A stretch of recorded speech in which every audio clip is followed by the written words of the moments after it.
जय हिंद मित्रों, नमस्कार। नमो ज्योतिष में आपका बहुत बहुत स्वागत है।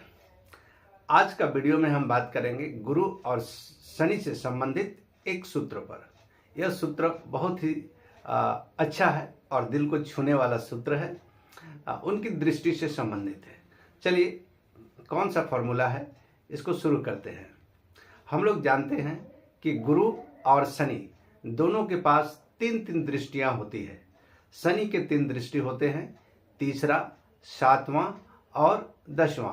यानी इन तीन दृष्टि से शनि जहां भी बैठेगा कुंडली को देखेगा।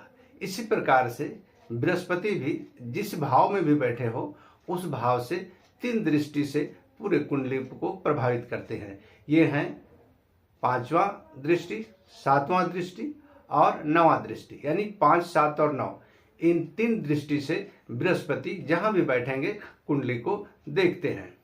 इनका प्रभाव को जानते हैं कि कैसे प्रभाव डालते हैं। देखिए, शनि को हम लोग पाप ग्रह के श्रेणी में रखते हैं और गुरु को शुभ ग्रह के श्रेणी में रखे हैं।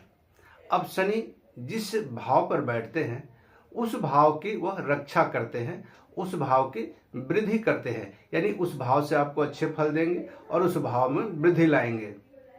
लेकिन यही शनि का दृष्टि तीसरा, सातवां और दसवां यानी इन तीन जगह पर जहां बैठे हों उस जगह से तीसरा स्थान पर, सातवां स्थान पर और दसवां स्थान पर, यानी इन तीनों जगह पर शनि की दृष्टि पड़ती है और वहां का फल वो अशुभ रूप में देते हैं। यानी उस भाव को अशुभ के रूप में प्रभावित करते हैं।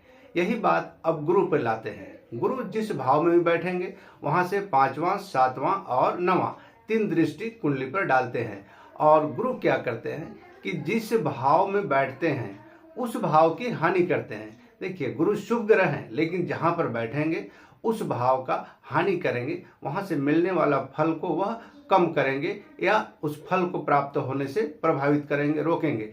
लेकिन जहां पर उनका दृष्टि पड़ता है उस जगह के फल को वह वृद्धि करेंगे, उस फल को प्राप्त होने में आसान दिखाएंगे और उनका दृष्टि शुभ माना गया है। इसलिए उन तीनों दृष्टि यानी तीनों भाव पर जहां जहां इनका दृष्टि पड़ता है उस भाव के जो भी कारकत्व होंगे उससे फलित आपको प्राप्त होगा।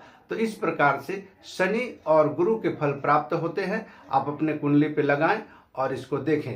यदि मेरा वीडियो अच्छा लगा हो तो लाइक और सब्सक्राइब करना ना भूलें। आते हैं फिर एक नए समय में नए वीडियो के साथ। तब तक के लिए हरि ओम।